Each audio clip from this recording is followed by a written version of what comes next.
Ce qui me passionne, en fait, c'est l'autre. C'est me dire bah, comment ça marche. Comment ça marche dans sa tête. Qu'est-ce qui fait qu'aujourd'hui, il en est là, ou qu'il pense ça, ou qu'il vit ça, qu'il ressent ça.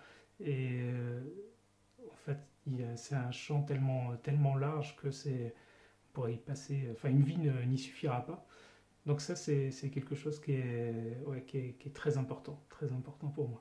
Et donc au-delà de ça, bah, c'est mon activité, parce qu'en fait, euh,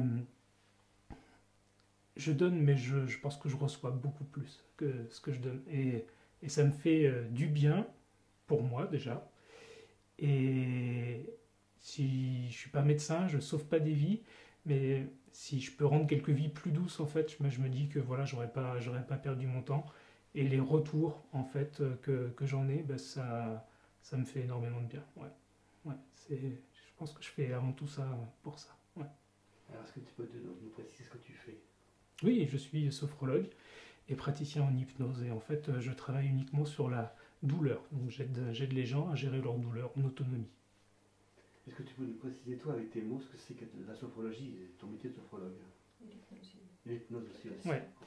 Alors du coup, moi, dans ma pratique, qui est mixte, en fait, qui mêle donc de la sophrologie, de l'hypnose et d'autres techniques, bah, en fait, il y a une phase de relaxation physique, une phase de relaxation mentale, et puis on va travailler sur des visualisations à travers de différents systèmes, des sensations de substitution, et on va aider en fait le client à retrouver ses sensations et à les substituer par exemple à ses douleurs, parce qu'on ne peut pas gommer, effacer comme ça abruptement une douleur, parce que sinon quelque chose d'autre risque de prendre la place, et ça peut être plus compliqué, donc on va y aller progressivement. Voilà.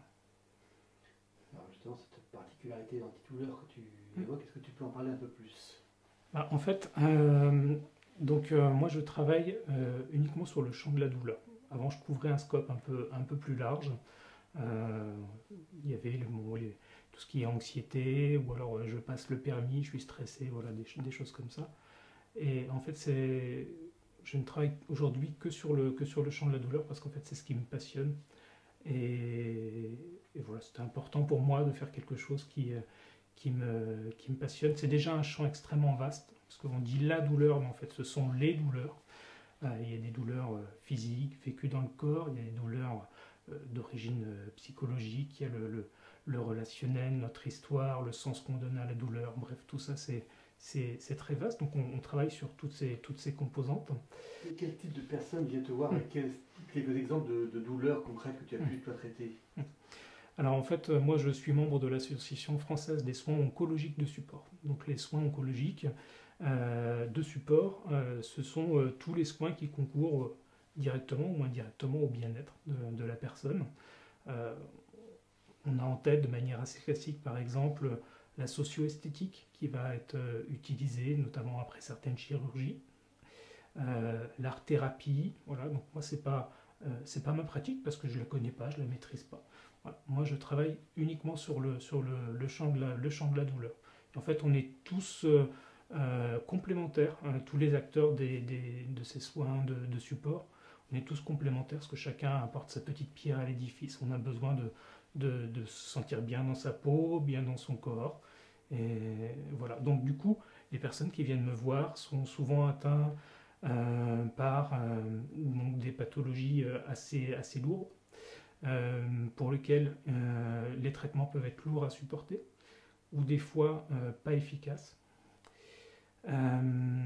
Ça peut être aussi parce que elles vont subir une opération, ou plutôt aussi en post-opératoire, pour gérer les douleurs post-op. Donc les personnes qui viennent me voir en fait ont des pathologies qui peuvent être cancéreuses ou autres, hein. Il n'y a pas que ça. Il y a aussi des personnes qui souffrent de sclérose en plaques, avec ses effets secondaires, les effets des traitements aussi. On travaille beaucoup sur les effets des traitements, les effets secondaires, voilà, qui peuvent être assez lourds.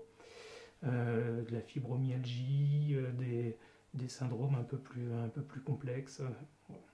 le champ est malheureusement assez vaste parce qu'il y a beaucoup à faire. Et puis, on va dire que de manière beaucoup plus classique, des pathologies musculaires, articulaires, mal de dos, mal du siècle, hein, comme on dit, voilà, on va travailler aussi là-dessus. Je pense que je suis un éternel insatisfait, doué d'un travailleur limite obsessionnel. Donc du coup, je me remets en permanence en cause. Et en fait, je pense que j'ai la capacité de faire la synthèse de plusieurs pratiques et de chercher à l'optimiser. Et en fait, à l'origine de mon activité, je travaillais sur, on va dire, 7, 8, des fois 10 séances. Et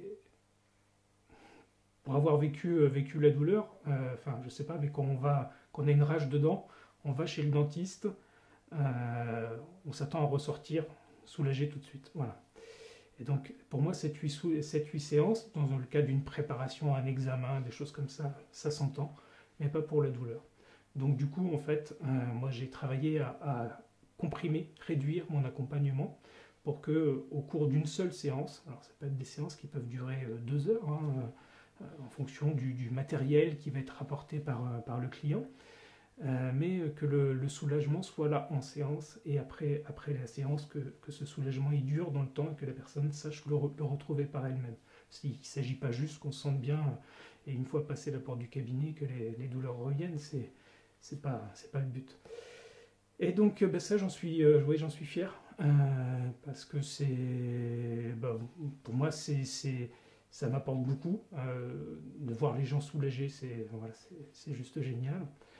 Et ouais, j'en suis fier parce que je pense que en fait je suis surtout fier de la niche dans laquelle je suis parce que ça me correspond et encore une fois je reçois plus que ce que je donne.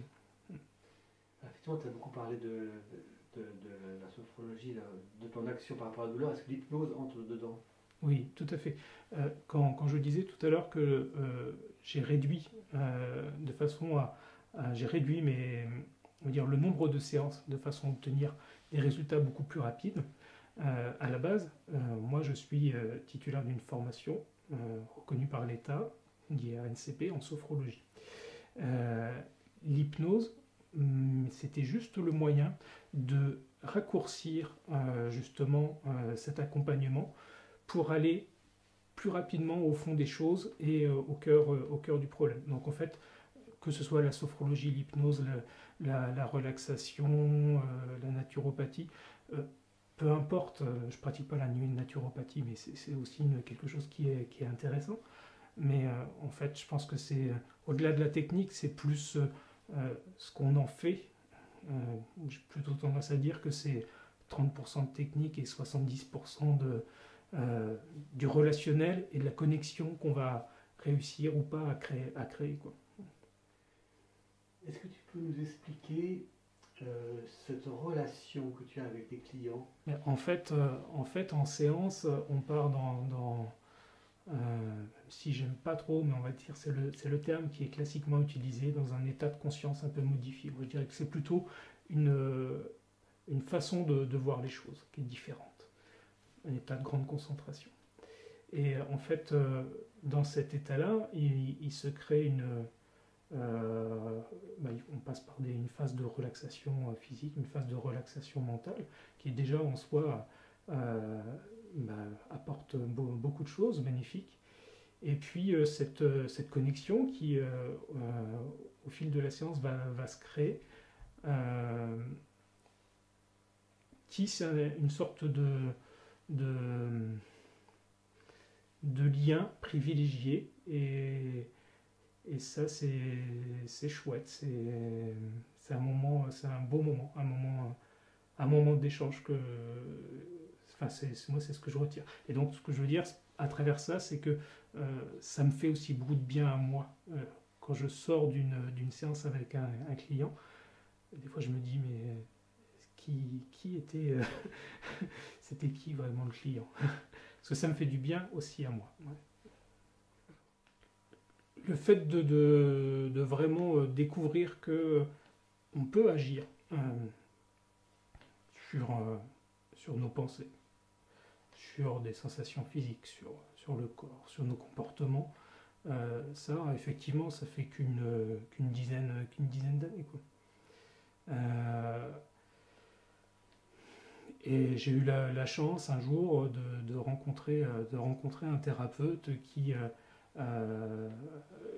a fait une très belle séance avec moi, et c'est lui qui m'a donné le déclic, parce qu'auparavant je voyais plus la chose comme une relaxation et le bien-être, voilà, et tout ce que ça peut apporter, qui est déjà très très chouette. Et la séance que j'ai faite avec lui a été un déclic, parce que du coup j'ai pris conscience qu'on pouvait aller plus loin, et qu'on pouvait travailler sur nos schémas et tout ça. On a parlé beaucoup de douleurs physiques que tu arrivais à atténuer, on va dire. Est-ce que la douleur mentale, bien sûr, et tu arrives aussi à... Mental, émotionnel, enfin... En fait, on va travailler aussi sur le sens d'une douleur. Une douleur, elle a un sens, on va travailler dessus. Je prenais tout à l'heure l'exemple du dentiste. Si j'ai une rage de dents, je vais avoir moins de difficultés à appréhender qu'il me fasse une piqûre. Voilà, si je ne supporte pas la piqûre, parce que je sais que derrière, il va me soulager. De la même façon, un accouchement qui s'annonce bien, avec un beau bébé qui va arriver, voilà, ça donne du sens à tout ça. Ouais. Les gens qui viennent me voir, c'est souvent plutôt en dernier recours, où ils me disent j'ai tout essayé, vous êtes ma dernière chance. Et alors, il y en a qui viendront jamais, voilà, et puis moi je leur cours pas après, il faut que la démarche ça vienne d'eux. Il y a des gens qui ont des peurs, s'ils le souhaitent, on en discute de ces peurs. S'il faut adapter l'accompagnement, on le fera. Des gens s'imaginent que je vais rentrer dans leur tête, voilà, c'est pas du tout le cas.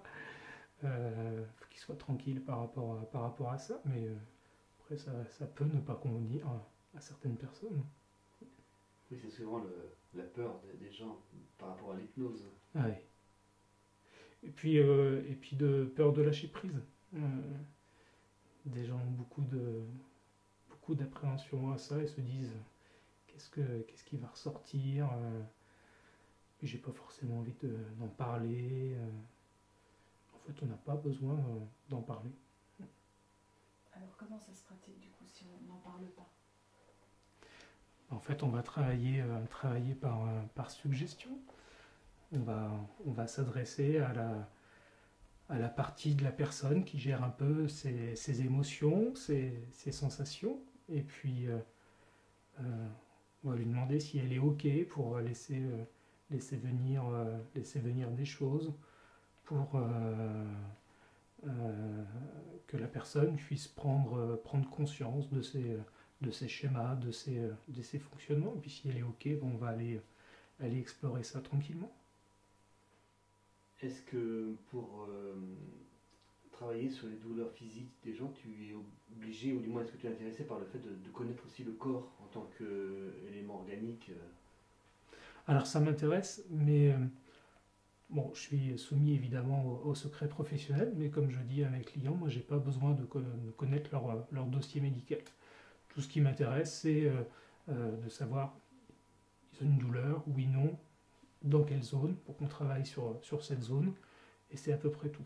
Une fois que je me suis assuré qu'ils ne rentrent pas, enfin que je peux les accompagner, c'est-à-dire que je ne travaille pas avec des personnes qui présentent des troubles trop prononcés, du psychisme, des personnes séniles, voilà, ou des personnes qui sont sous une addiction particulière. En dehors de ça, j'ai pas besoin. Après, à titre personnel, ça m'intéresse énormément. Et justement, les formations qu'on reçoit dans le cadre de l'AFSOS sont intéressantes pour ça. Et permettent de comprendre. Je pourrais m'en passer, mais ça m'intéresse. Ouais.